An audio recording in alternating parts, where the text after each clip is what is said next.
Wow mga kababayan, EDSA anniversary na naman. May nagbago nga ba sa ating bayan?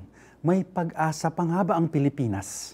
Magandang araw po, magkapit pandasal muna tayo. Ako po si Father Nono.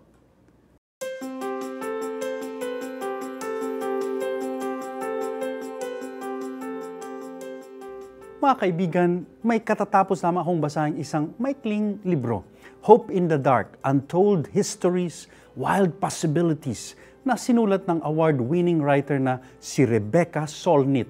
Kakaiba ang pananaw ni Rebecca sa tema ng pag-asa. Para sa kanya, it is all a matter of storytelling. Ano nga bang kwento ang pinakikinggan mo?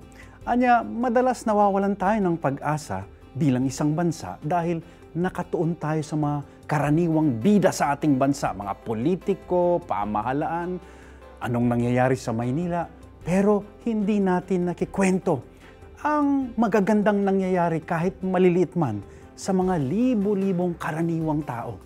Nakatuon tayo halimbawa sa eleksyon, at kung sino-sino ang mananalo rito, pero ang demokrasya daw ay hindi lang tungkol sa halalan, kundi sa mga taong kumikilos ng malaya at tumitindig para sa kalayaan.